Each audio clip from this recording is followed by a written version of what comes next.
Inca. Inca. No sé, la gente que está ahí, que...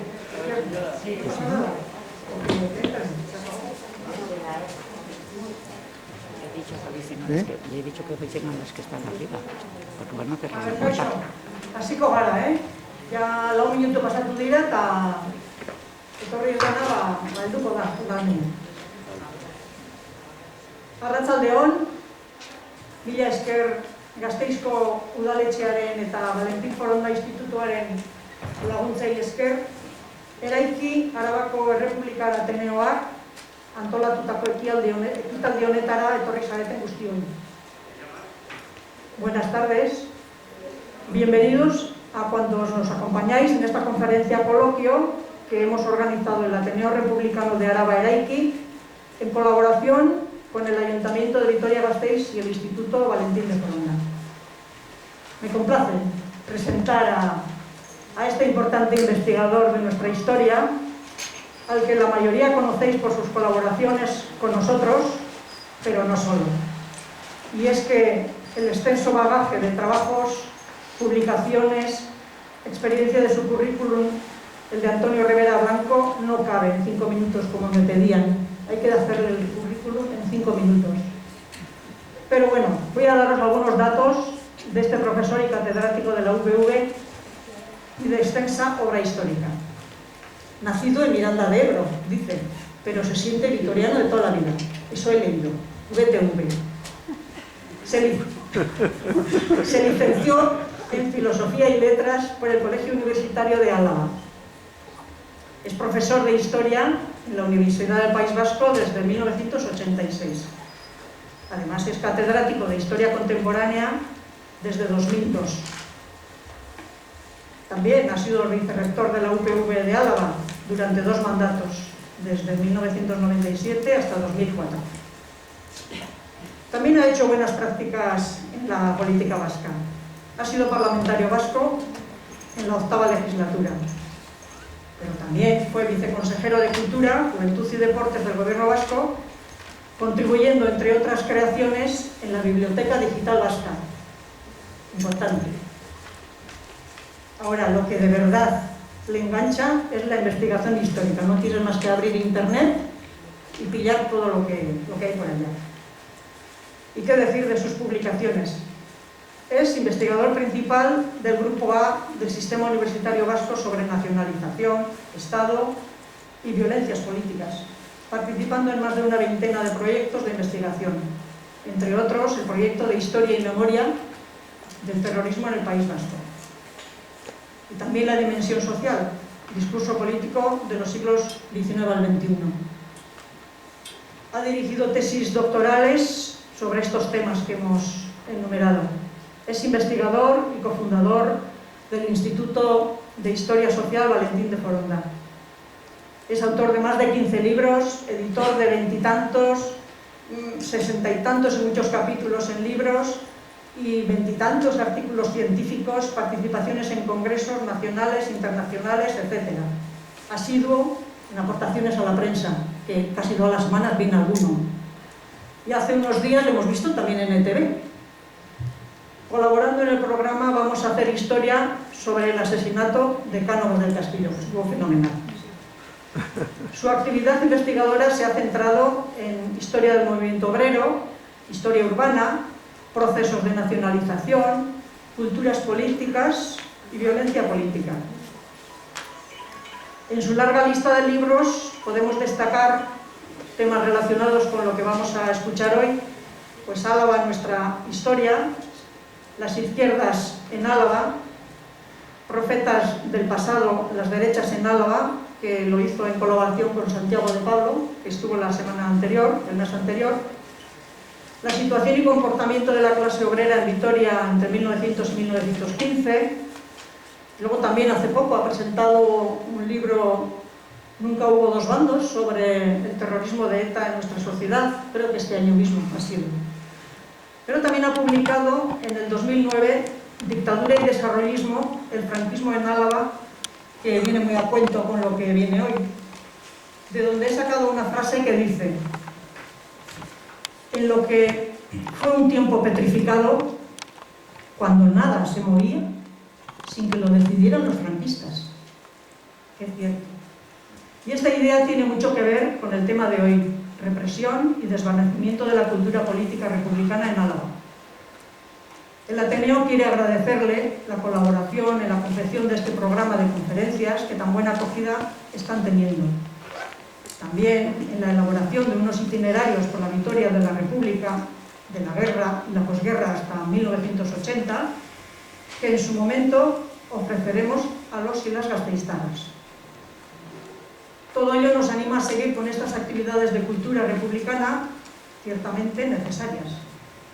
De último, informaros que en marzo del 2021 intentaremos ofrecer la conferencia Mujer y República, que se quedó colgada en marzo pasado, que nos vimos obligados a suspenderla.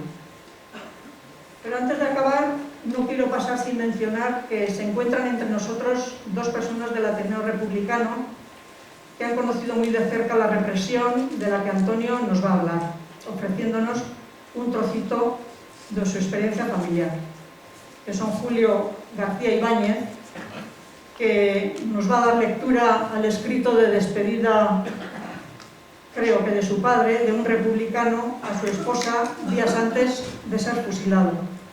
Y a continuación será Paz Díaz de Espada Buesa, que también tiene muchas cosas que contarnos.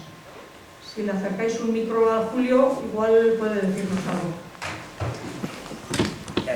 Ya voy.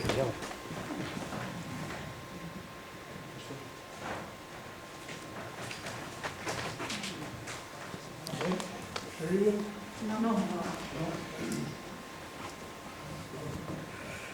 Sí. Sí, ahora sí. Bueno, muchas gracias a todos. Muchas gracias, Natalia. Cerca. Cerca al micro. Cerca al micro. Acércalo. ¿No? Acerca. Acércalo. Así. Te lo tiene Juan. Eso no le des. Vale, muy bien. Bueno, repito, muchas gracias al Ateneo, a José María Recane, que me han dado la oportunidad de escribir esto, de leer esto. Mi padre escribe a su esposa unos días antes de ser fusilado y le escribe de esta manera: queridísima esposa, cuando estas recibas, no sé cuándo será, mis presentimientos fatalistas se habrán realizado. Habré caído bajo las asesinas balas fascistas. Mi mayor dolor consiste en recordar cuánto has tenido que sufrir a mi lado.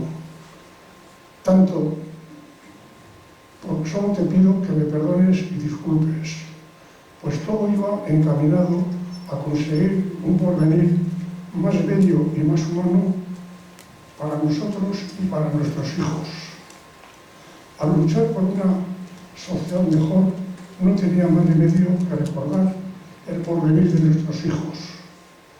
Cuando más cerca estaba de la meta, me he estrellado y he caído. No importa. Otros repararán el puesto y seguirán el camino que yo dejo. La vida es una continua lucha en la que unos caen para siempre y otros cubren su puesto de los caídos. Pero la lucha continúa nuevamente hasta conseguir la victoria.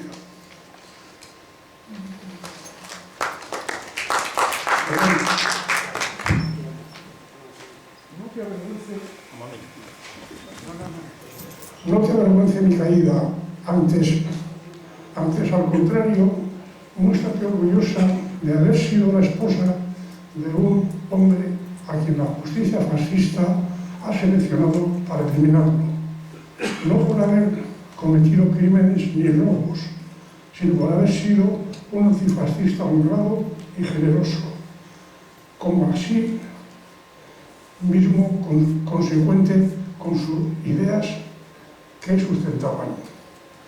Estos hombres les estorban y por eso los eliminan antes de que los acontecimientos se precipiten y puedan sobrevivir a la derrota, que ya la presienten. Sí, El triunfo de la República está cerca y ellos prevén eliminar a los más peligrosos para ellos. Reconozco las penalidades que vas pasando para poder sacar a los hijos adelante, pero ten ánimo y paciencia, y al fin el porvenir será vuestro. Triunfante el gobierno de la República no tendrá más remedio que reconocer la injusticia de mi muerte y, por lo tanto, asegurar tu porvenir como el de tus hijos.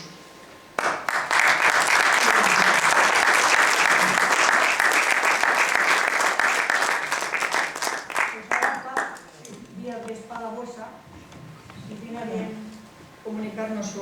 Soy Paz Díaz de Espadahuesa. Ayer cumplí 89 años. Bueno, y como no estoy acostumbrada a hablar en público, por eso tengo la chuletita. Creo que ya quedamos pocos que podamos recordar el nefasto 18 de julio del 36. Yo sí. A mi padre, al que Franco asesinó en el penal del Dueso en Santoña, le habían advertido dos de Falange. Él era amigo de todos. No vayas a tu casa, no queremos encontrarte. A mi madre le llevaron a la cárcel de rehén y mi hermano estaba en Gorlitz, en el sanatorio enfermico, que me llevaba 5 años. Así que yo, como veis, me quedé bien desesperada, pero fue mi abuela por mí. Para presentar a don Antonio Rivera, miré en el ordenador y me quedé atónita. Presentar a un señor tan importante, con más de 70 referencias, licenciado como él, todo esto lo ha dicho el anterior, ya no digo pues, catedrático, todas estas cosas. Y bueno, pues esto, entre los libros que has escrito, pues uno de ellos a mí me encantaría leer, Las izquierdas en Álava. O sea que bueno, pues Antonia, ahora te toca a ti hablar del tema.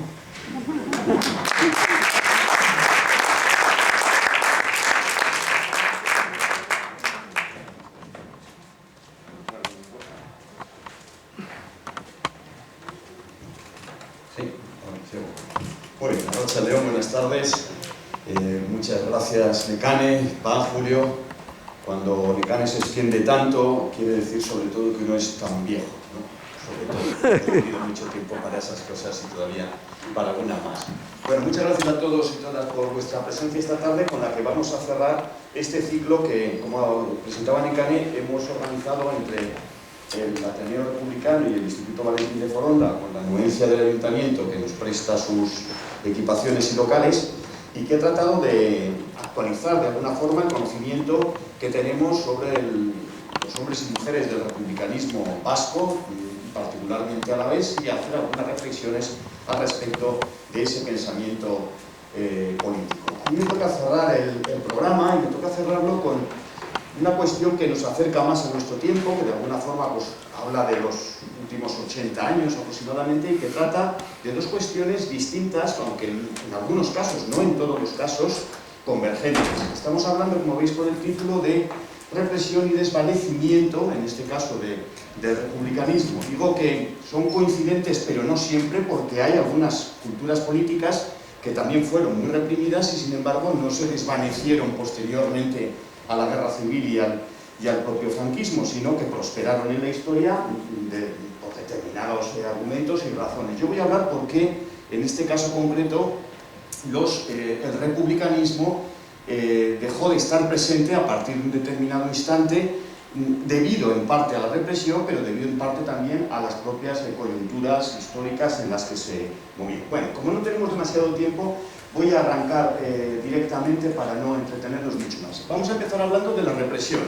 La represión es un argumento muy complejo, muy diverso. La represión no es solamente, como podéis suponer y sabéis de sobra, eliminar físicamente a un oponente político, que es lo característico que hace, en este caso, en el marco de una guerra civil suscitada a partir del fracaso de un golpe de Estado, ese 18 de julio que se ha citado anteriormente, y con un proyecto político de eliminación del contrario. No todas las guerras civiles terminan con un argumento de eliminación del contrario durante el tiempo que dura la guerra y, para desgracia de todos, en los siguientes años en que ese proyecto político que tienen los vencedores de la guerra en forma de dictadura se mantiene en el tiempo.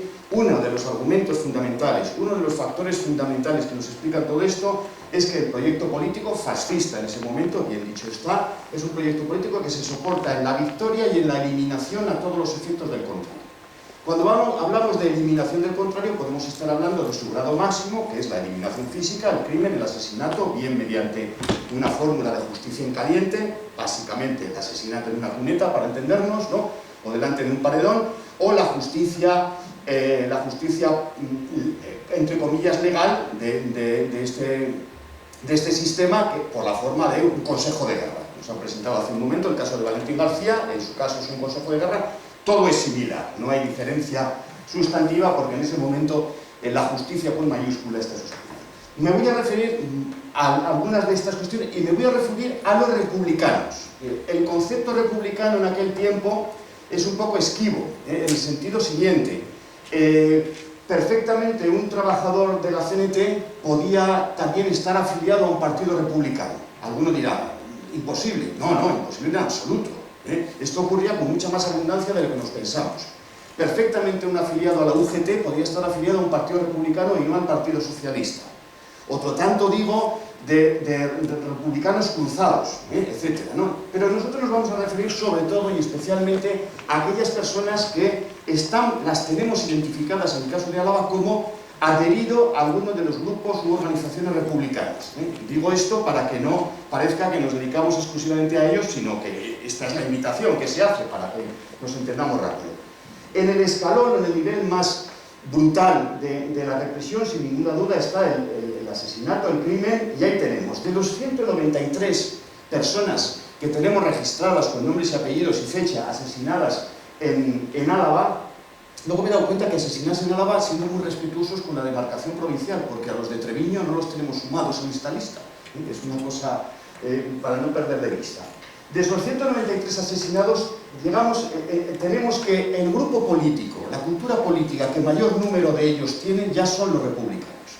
Vamos a adelantar una conclusión inmediata. Los dos grupos, o los tres grupos más represaliados en el caso alavés, son sin ninguna duda los republicanos, los anarquistas, la CNT, y en tercer lugar los socialistas. Los socialistas presentan un menor número de represaliados, pero van en correspondencia con el número de afiliados que tenía ese partido, que no era mucho, era en torno a 60 afiliados en el mejor de los momentos, ¿no? Ahí tenéis un poco los números, 33. Como veis, una buena parte de esos asesinados, en este caso, no sabemos cuál era su filiación política, pero de los que tenemos su filiación política, como os digo, 33 republicanos, 32 de la CNT, 17 del Partido Socialista y 8 de la UGT, 25, 8 del Partido Comunista, izquierdistas, genérico, no tenemos más adscripción, y por último 13 del Partido Nacionalista, 1 de Acción Nacionalista Vasco y uno que nos figura como nacionalista sin más. Bueno, el asunto de la represión en términos físicos, es decir, la eliminación, el asesinato del contrario, en el caso alavés tiene una contradicción que es preciso significar inmediatamente. Somos la última provincia en cuanto a asesinados en relación a la población que tenían en ese momento, en torno a unos 100.000 habitantes. En ese sentido somos los últimos del ranking. Había muchas explicaciones, creo que esta tarde no es el objeto de esta exposición. Pero sin embargo hay una contradicción en esto, porque cualitativamente la represión es tremendamente dura, porque afecta a sectores que tienen mucho que ver con las instituciones principales. Y sobre todo una institución principal, que es la Diputación Foral de Álava.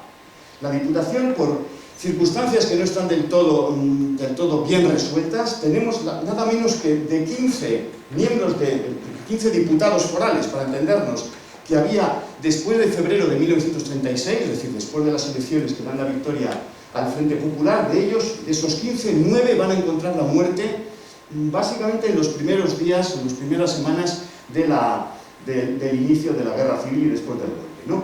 9 encuentran la muerte, 9 de 15, como veis es una desproporción extraordinaria, a los que habría que sumar todavía otros 4 que en su momento otros 2 que en su momento habían sido diputados, me hablaré de ellos, otros 2 que sufrieron una fuerte represión también importante. Los citamos ya por el nombre, aunque luego volveré sobre ello, ¿no? Esas 9 personas, Teodoro Larte, Serviliano Echaverri, Manuel Azcona, republicanos, de diversos grupos republicanos, además, tanto de izquierda republicana como Unión Republicana. Socialistas, como veis, muchos, ¿no? Herrero, Díaz de Arcaya, Castro de Guzmán, Antonio Díaz Moreno, Guillermo López. Un nacionalista, en este caso un diputado que era de Acción Nacionalista Vasca, José Placer. Tenemos Víctor Alejandre y Isa Puente, que Isa Puente había sido gestor de la Diputación en 1930, en el final de la dictadura de Primo Rivera, en representación del Colegio de Médicos, también son asesinados. Y 2 personas más, Luis Dorao y Salinas, que no son asesinados, pero sufren una importante represión. Luis Dorao es el periodista, el director durante muchos años y propietario de La Libertad, que va a perder el periódico, va a ser requisado por Falange, se convierte en Norte y pierde su posición, muere enseguida en los años 40, y Salinas, que es un propietario, es un indiano, que se ubica en la zona de Galarreta, y salva su vida porque directamente compra, saca la chequera y compra a los requetés que le iban a asesinar, ¿no? Y luego 2 casos más inhabilitados muy importantes que también habían sido diputados, Teodoro López y el que había sido alcalde de Salinillas, Casimiro Las Heras. En el caso del Ayuntamiento de Vitoria esa represión no llega tanto, pero empieza con el alcalde, que es muy importante esa circunstancia, el otro Teodoro, ¿no? Teodoro González de Zárate, y en este caso con 2 socialistas, 2 de los 3 socialistas que había en el Ayuntamiento entonces, Primitivo Herrero, que era el hombre fuerte del socialismo local, que también era diputado, como veis, lo veis ahí arriba, ¿no? Y Arturo Aguirre, un personaje también muy importante, incluso el tercer diputado socialista, Bagatgoitia, muere justo al salir de la cárcel, o sea que no es directa, pero bueno, casi. Y tenemos también a Susaeta, que en este caso Susaeta es un republicano, concejal republicano, asesinado por los republicanos, es decir, asesinado en zona republicana. Estas cosas también pasaron durante la guerra, Y luego tenemos cárcel muy dura, ¿no? Como veis ahí, Bagatgoitia, Aragón, Ruiz de Azúa, otros republicanos, el católico Elorza. La represión física también llega a algunos pueblos. En algunos pueblos fue importante. En El Ciego, por ejemplo, concejales, socialistas en este caso, ¿no? Otros concejales en La Bastida, en Anclares, por ejemplo.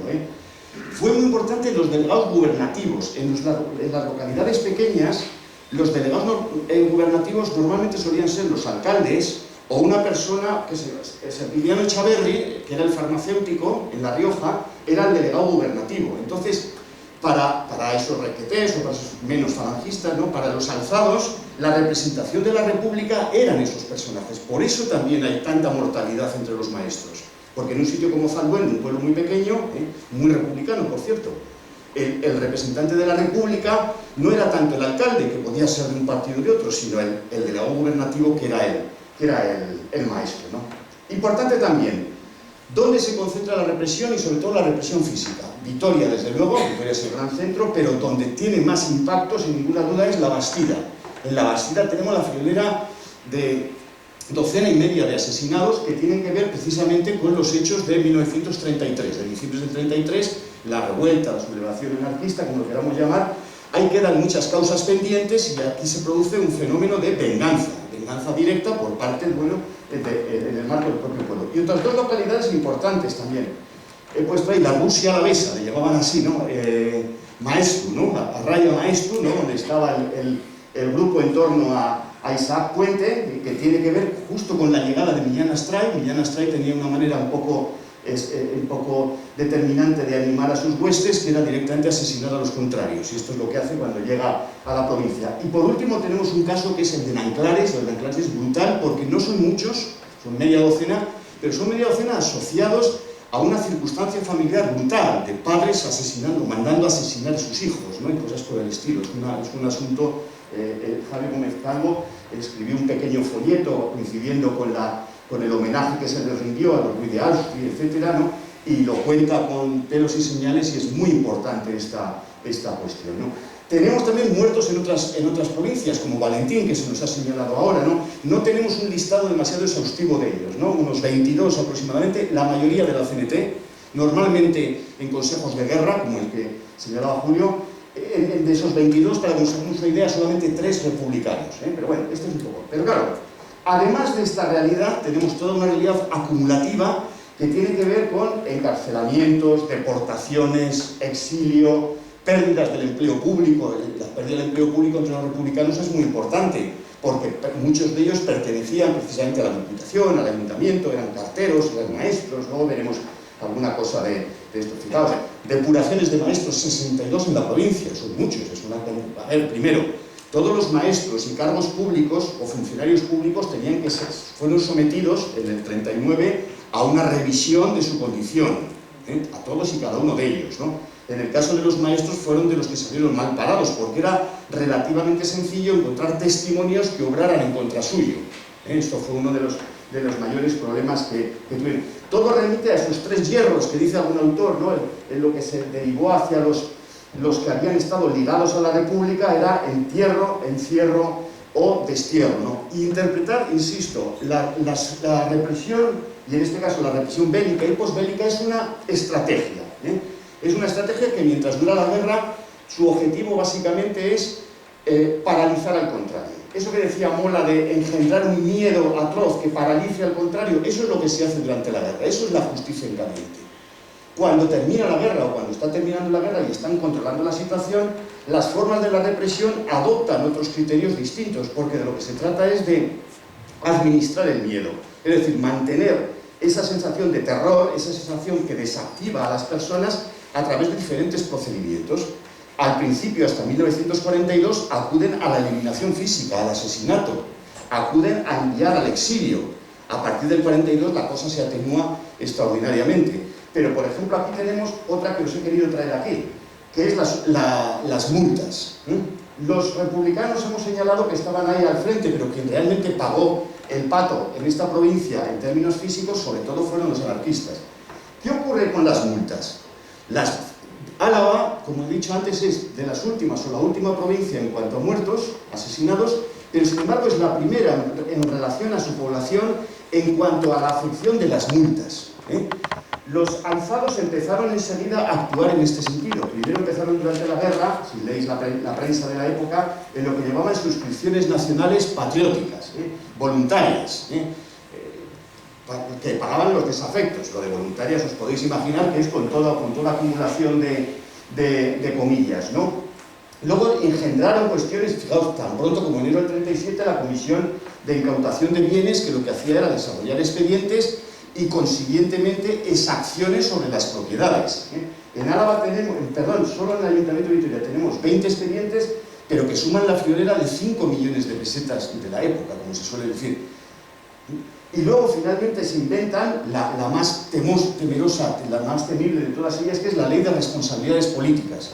La Ley de Responsabilidades Políticas en febrero del 39, cuando la guerra ya está terminando, básicamente es lo que de una manera muy cínica Serrano Suñer, ¿no?, llamó la justicia al revés. ¿En qué consiste esto? Consiste en considerar un hecho delictivo actuaciones que son desarrollo de derechos ciudadanos en un tiempo pasado. Es como si ahora mismo nosotros nos hacemos con el poder, y establecemos un criterio de tal suerte que todos aquellos ciudadanos que hayan ejercido su papel de tales ciudadanos ayer o antes de ayer, es decir, que hayan ido a votar, que hayan sido afiliados a una organización, que hayan sido partidarios, que se hayan expresado en una determinada dirección, eso lo constituimos en un delito.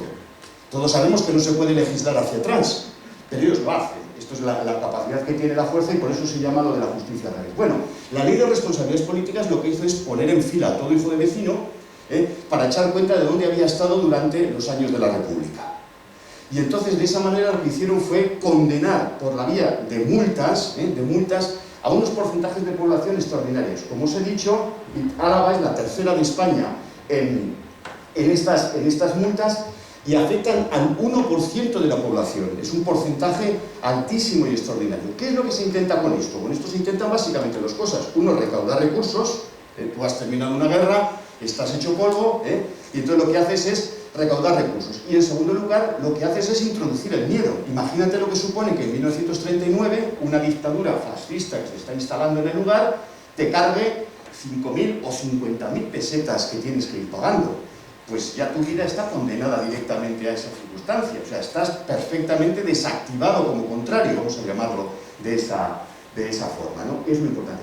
¿Por qué nos interesa a nosotros? Nos interesa porque ¿quién paga esto? Pagan básicamente dos grupos sociales, dos grupos políticos, los republicanos y los nacionalistas vascos. ¿Por qué? Porque los republicanos y los nacionalistas vascos eran los que tenían el dinero. Es decir, los condenados en este caso suelen ser también los de la CNT. Les pueden meter lo que sea, pero normalmente esa gente acaba por no pagar, porque no tenían dinero, eran trabajadores normales y corrientes. Pero sin embargo estos grupos, los republicanos, donde hay un sector muy importante de clases medias y de clases medias altas, ¿no? O de clases altas directamente, hablaremos luego de ellos, y sobre todo los nacionalistas, que habían sido... Los nacionalistas no son nada tocados, o casi nada tocados por la represión más dura. Pierden muchos empleos, es cierto, pero sobre todo donde les tocan es en este asunto de las multas. Porque los nacionalistas son como el equivocado, digamos, aquel que debiera haber estado con nosotros, pero que por circunstancias de la vida acabó por no estar, ¿no? Muchos expedientes, como veis, en Vitoria y sobre todo en La Rioja, que es donde están los republicanos, y en el resto de la provincia, y sobre todo republicanos y nacionalistas. Creo que es conveniente recordar por sus nombres y apellidos a esos republicanos de los que tenemos recuerdo y memoria, ¿no? Y los he organizado un poquito pues, en razón de su circunstancia personal, ¿no? Ahí veis, por ejemplo, lo que decíamos antes, diputados de la Diputación de Álava, Azcona, Olarte, diputado general, ¿no? Serviliano Chaverri, Víctor Alejandre, que era un comerciante de Bateo. Maestros, maestros es muy importante, fijaos que tenemos 2, 3, 6 maestros, ¿no? Sobre todo en esa pequeña zona encima entre Araya, Espárrena, San Millán, Zalduendo y Zalduendo, dicho bien, ¿no? Ahí tenéis Deogracias Domingo, Mauricio Rodríguez, Miguel Gilpardo. Hace unos pocos años se le rindió un homenaje todavía en Zalduendo, ¿no? Era una zona muy republicana esa, en aquel momento, ¿no? Y luego, ya en La Rioja y en la Ribera, ¿no? Julio Martín Bobadilla y Florentino Pérez Pichardo. Tenemos industriales. Teodoro Lartes era un industrial, Teodoro González Zárate, el alcalde de la ciudad también, pero también lo era Pablo Cañas del Ciego, ¿no? Abogados, por ejemplo, Luis Apraiz, el dirigente, el jefe de la Juventud Republicana, también de una familia importante, eso sí que eran VTVs, no yo, ¿no? Claro. Un periodista, Antonio García Lorenzés, que era el director de Álava Republicana, que era el periódico de los republicanos, y otro personaje importante que aquí figura como, no era cartero, era un técnico de correos, ¿no? Un oficial de correos, que es Luciano San Miguel, que era un tipo importante también dentro de la estructura orgánica del republicanismo. Ferroviarios, aquí ya nos empiezan a aparecer ferroviarios, panaderos, tal, que tienen que ver ya con el lugar, más que con la profesión, ¿no? Un ferroviario, Aurelio Rodríguez, en Nanclares, de este grupo de asesinados en Nanclares, Manuel Collel, también un republicano conocido. Médicos, Odofredo Colina y Alfredo Espinosa, que es el consejero de Sanidad, el consejero de Sanidad, que es traicionado y acaba siendo ejecutado, ¿no? Un comerciante también, junto con Alejandro Crispín Martínez de Ilarduya, otro panadero, en este caso del proceso de Nanclares, Hipólito Jamil, conocido también importante, albañiles, Benito Abasolo en Menagaray, ya en el final de la guerra, y por último labradores. Labradores, como veis, labradores republicanos, hay varios porque la mayoría de la población eran labradores, lógicamente, ¿no? Y los tenemos concentrados, pues bueno, sobre todo en La Rioja, ¿no? Que es el sitio, ¿no? José Rodríguez García, Jerónimo Rodríguez, Eloy y Lorenzo Lanzos, que eran hermanos, José Martínez López, Felipe Ochoa, Eleuterio Rojas, Félix San Germán y Nicolás Ortego en La Bastida, y Domingo y Claudio Ruiz de Austria, aquí ya vamos a Nanclares, y por último Bonifacio Somalo, ¿no? Esta es la realidad de la represión. ¿Por qué la represión se centra tanto en los republicanos? Bueno, desde mi punto de vista hay una explicación que tiene que ver con esto que identificamos aquí con lo de republicanismo señor y republicanismo plebeyo. El republicanismo durante los años 30 en España es una cultura política interclasista que tiene una gran capacidad de penetración entre los sectores populares, entre sectores intermedios de la sociedad, pero también entre sectores dirigentes de la sociedad. Es decir, hay élites sociales, élites económicas, que ya desde el siglo XIX, desde finales del XIX, son familias, son apellidos que son republicanos o que van pasando al republicanismo. Y por lo tanto los tenemos en un sitio o en otro. Y por eso llamamos republicanismo señor pues, a esos grupos, a esas élites. Fijaos en el caso de Vitoria y de Álava, pues son apellidos, estos sí que son VTVs, ¿no? Los dos Teodoros, Olarte y González de Zárate, son empresarios, son pequeños empresarios, pero son empresarios. Bueno, a ver, González de Zárate tenía una fábrica de gaseosas y Olarte era el gestor, el que llevaba la panificadora vitoriana, porque ya tenía ese nombre, o sea, era un tipo importante, ¿no? Los Martínez de Aragón, de los que hablaré a continuación, eran una de las familias señeras y más importantes del lugar. Los Alfaro, es decir, los de los naipes, las saqueras, etcétera, también muy importantes.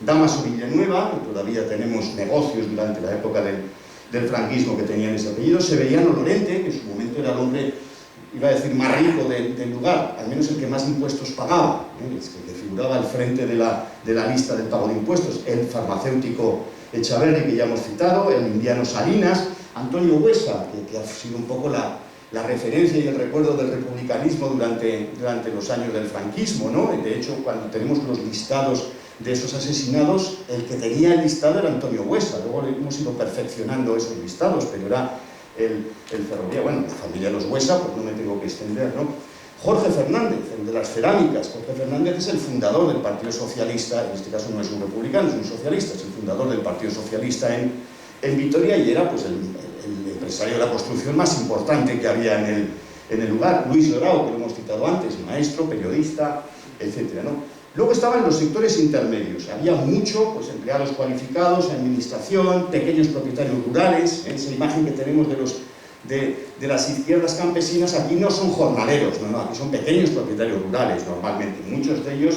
republicanos. Y luego teníamos el elemento plebeyo, el elemento popular, ¿no? Bueno, pues desde un maestro que estaría en la cúspide de ese grupo, comerciantes, ferroviarios, pero también aquí ya jornaleros brazos. Me interesa esta distinción, ¿por qué? Porque yo creo que esta es la explicación de por qué tienen tanta represión los republicanos. Porque los republicanos, plebeyo o señor o plebeyo, cumplían dos funciones fundamentales. Una principal, y era que eran uno de los agentes movilizadores más importantes que había en el lugar. Es decir, cuando había huelgas, cuando había manifestaciones, cuando había cualquier tipo de movimiento, los republicanos también estaban ahí porque era un elemento popular que estaba agitándola. Y por lo tanto son enemigos de los que se alzan en ese momento. Pero afecta también a los de la clase alta. ¿Por qué razón? Porque quien proporciona legitimidad en una ciudad tan conservadora como es Vitoria o como es la provincia de Álava, son precisamente aquellos individuos que se reclutan en los grupos muy legitimados. Es decir, que al frente de un ayuntamiento de Vitoria esté un González de Zárate, que venía siendo republicano desde principios del siglo XX, que era un respetable y ya entrado en años señor industrial. Para el discurso de la derecha más levantista, desde luego era problemático, digamos, terciar con esa situación, porque eran de los suyos, por decirlo de alguna forma.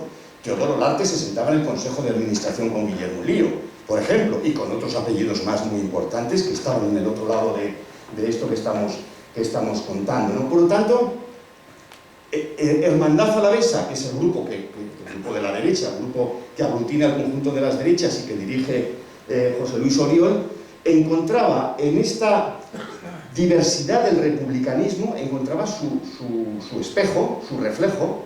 Por lo tanto, lo que tenía que hacer era desactivar ese espejo, combatir ese espejo, romper ese espejo para que de alguna manera evitara las movilizaciones en su contra, deslegitimara a esas personas respetables que habían representado su discurso radicalmente contrario y que por lo tanto finalmente desactivara cualquier oposición de retaguardia. Podemos poner ejemplos y me he centrado en uno que es muy importante, que son los Martínez de Aragón. Hace poco preparando un poco esto, me caía en mis manos un artículo de Miquel Peciña que decía con mucha razón que el nombre de... una vez cuando estuvo de alcalde, Pachi Gazpoz me mandó, yo creo que fue lo único que me mandó siendo alcalde, que le propusiera nombres olvidados para nombres de calles de la ciudad, ¿no? Entonces propuse diversos nombres, están donde Vitoria pierde su nombre, hay que decirlo, Dios, no sé cómo se llama, Alcayate. Y uno de ellos se me ocurrió poner a don Gabriel Martínez de Aragón y Urbistondo, ¿no? Y Miquel Peciña decía con muy buen criterio que quizás la calle se debería haber llamado Los Martínez de Aragón, y creo que tiene razón en lo que dice. Fijaos, aquí os he traído diversas imágenes de una familia muy singular. Estos sí que son VTVs de verdad. Este señor, que es Domingo Martínez de Aragón, fue el último diputado general de Álava en la etapa foral. Este es el que dejó en 1876, o sea, este era la institución por excelencia, no había más discusión. Este otro señor tan respetable que tenemos aquí es don Gabriel Martínez de Aragón Urbistondo, al que se me ocurrió proponerle para la calle, y Gabriel Martínez de Aragón había sido de todo durante la Restauración, diputado, había sido, senador, era uno de los prohombres del liberalismo monárquico en la provincia. El problema de don Gabriel es que tuvo muchos hijos, que todos los hijos le salieron complicados porque todos se le enfrentaron a la situación que él tenía, que era el rey. Y de tal suerte que en un momento dado, cuando estaba terminando ya los años 20, don Gabriel Martínez de Aragón escribió una especie de epitafio de su posición monárquica que decía algo así como esto: a no encontrar en la monarquía el respeto debido a los conceptos primarios de mis convicciones políticas, me voy a la república como solución única para aspirar a vivir en España al modo en que se vive en las más adelantadas naciones del mundo. Este señor se pasa del monarquismo, era un monárquico convencido, al republicanismo con este argumento. ¿Por qué? Porque la causa del rey y la causa de una dictadura, en este caso la de Primo de Rivera, han sido una misma. Y por lo tanto él, a la altura ya de 1929, se pasa al otro lado, como pasó con tantos. Alcalá Zamora. Alcalá Zamora había sido ministro en 1918 de la monarquía y va a ser presidente de la República. Don Gabriel Martínez de Aragón va a ser gobernador civil de Álava en primera instancia. Él iba a ser el candidato a alcalde, pero hay una maniobra muy inteligente de la derecha y consiguen dejarle fuera de circulación, y va a ser sobre todo lo que nos interesa, fiscal general de la República y presidente del Consejo de Estado. Casi nada, lo más que se puede ser, ¿no? Tuvo varios hijos, vamos, 2, 4, 6, 7, ¿no? Y todos le generaron algunas dificultades. El primero de ellos, Ramón, que era el mayor. Ramón era militar. En el momento de las juntas de defensa, en 1917, se le ocurre enfrentarse a las juntas de defensa. Ello da lugar a una conjura por parte de los militares en su contra, que incluso hasta el propio Indalecio Prieto tuvo que llevar a las Cortes para salir en su defensa. Al final acabó expulsado del ejército de una manera absolutamente ignominiosa, murió unos pocos años después. Y entonces, para denunciar toda aquella situación que había vivido su hijo primogénito, Gabriel Martínez de Aragón escribió un libro, creo que lo publica en 1927, que se titula Páginas de Historia Contemporánea, que no es un manual de historia contemporánea, sino que es la historia de su propio hijo, ¿no? Y ahí es donde anuncia este paso a la República. Pero tuvo otros más, ¿no? José, que es el señor que tenemos allí a la derecha. José, que era también militar, aviador, era amigo de Hidalgo de Cisneros, el que acaba siendo el jefe de la aviación republicana y luego ya durante la guerra. No tiene mejor ocurrencia que cuando Primo de Rivera, ufano en sus primeros momentos de gloria después de septiembre del 23, dice que todos los militares están con él, este hombre no se le ocurre nada mejor que mandarle una nota diciendo que estarán todos menos yo. Bueno, una bonita manera de complicarse la existencia, ¿no? El caso es que lo volvemos a encontrar en 1930, el otro día hubo un acto de homenaje a Galán y García Hernández, a la vez que el movimiento de Jaca estuvo el movimiento de Cuatro Vientos, ¿no? El movimiento de Cuatro Vientos es un movimiento de los militares, de los aviadores. Él estuvo precisamente en esa operación. Luego fue gobernador de Vizcaya y de Álava, ya durante la República, y el campo de aviación de Salburúa, ¿no? Que también se llamó General Mola en su momento, inicialmente llevó su nombre, José Martínez de Aragón, porque fue él el que se empeñó en que se hiciera este aeródromo en Vitoria, y de hecho murió en 1935 cuando volvía de Madrid ya con el certificado, ya para cortar la cinta, ¿no? Jesús Martínez de Aragón, que quizás en la guerra es el más famoso, es este señor de aquí, era el presidente de la Federación Republicana de Álava, fue jefe de brigada, que ya es un cargo respetable en el ejército, murió en 1937 en la toma del Cerro Garavitas, en los aledaños de Madrid, y su nombre se le dio a un batallón, el batallón Baracaldo Martínez de Aragón, un batallón de milicianos en Vizcaya, donde había muchos alaveses, ¿no? Domingo Martínez de Aragón. Domingo era secretario de la Embajada Española en Berlín en 1936, pasó información de lo que estaba ocurriendo desde Alemania, lo que va a ser la ayuda de los alemanes a a los alzados, muere finalmente en el exilio también en el 67. Gabriel Martínez de Aragón, abogado, empezó en 1930-31 en Acción Republicana, el Partido de Azaña, y luego pasa al Partido Socialista. Era normalmente el abogado era muchas veces el abogado de la CNT también, ¿no? de los activistas de la CNT, ¿no? Fue de los que más perjudicado fue, porque fue encarcelado, desterrado, su casa fue saqueada por falangistas y requetés, y murió finalmente en 1954, ¿no? Ernestina era también muy amiga de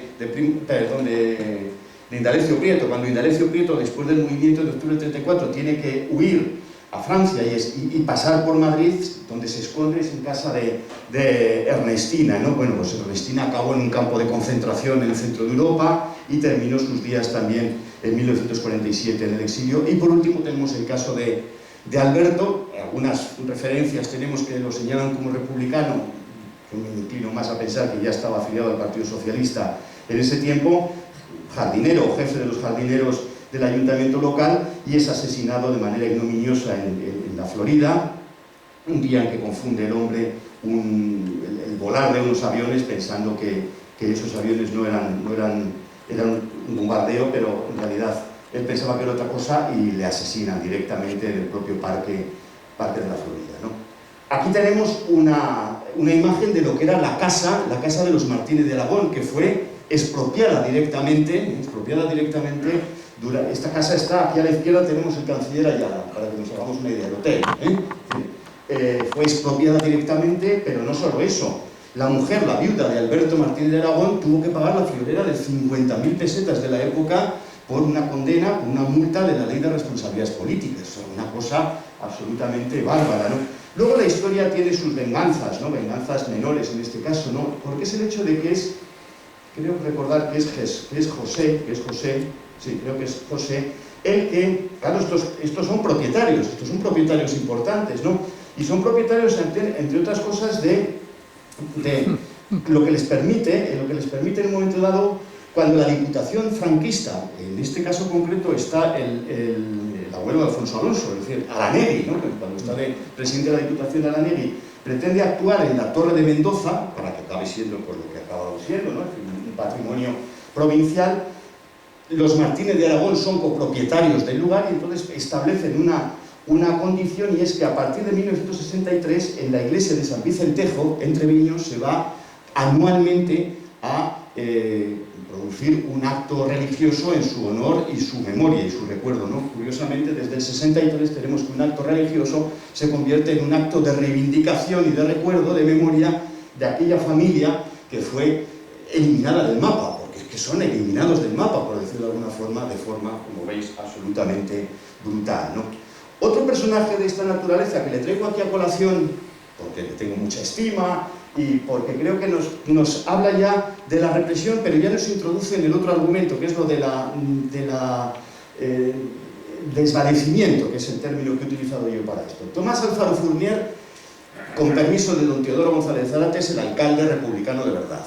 Es decir, Teodoro González Zárate era una persona mayor, tenía sus negocios y por lo tanto pedía muchas excedencias en la gestión de su cargo, ¿no? Y entonces el bueno de Tomás Alfaro era el que le tenía que sustituir. Tomás Alfaro es hijo de Juan Bautista Alfaro y nieto de Heraclio Fournier, el hombre de las barajas, y a su vez es hermano también de otra persona que conocemos de la historia local vitoriana, que es Félix Alfaro Fournier. Félix Alfaro Fournier, desde los años 30 hasta Alianza Popular, fue el pagano de todas las operaciones de derechas que hubo en esta provincia, además de un mecenas importantísimo en el terreno del arte. Ahí tenemos el Museo de Armería, ahí tenemos el Portalón, la Casa del Cordón, ahí tenemos Armería, Bellas Artes, algunas de las piezas importantes del Acto d'Artium. Es un personaje realmente muy importante. Pero Tomás Alfaro, que se pasa al republicanismo también, más o menos como cuando Gabriel Martínez de Aragón, a finales de la dictadura de Primo de Rivera, a Tomás Alfaro le proponen el gobernador civil, Ladislao Amézola, que está entonces, que era un tipo divertido, ¿no? Le propone ser el jefe de las juventudes de Unión Patriótica. Unión Patriótica era el partido de la dictadura. Y entonces Tomás Alfaro le parece pues una auténtica afrenta. Entonces, en lugar de decir que sí, se va directamente al casino republicano y se da de alta, y se afilia y se apunta. Este era un tipo muy capaz. Nosotros tenemos en Vitoria la mala fortuna de que le hemos dedicado una calle como pintor, que no es que pintara mal, pero no era un pintor en esencia, sino que teníamos que tener una calle pues como el político que era, ¿no? Le he traído por dos cuestiones. Una, por cómo actúa la represión en su caso,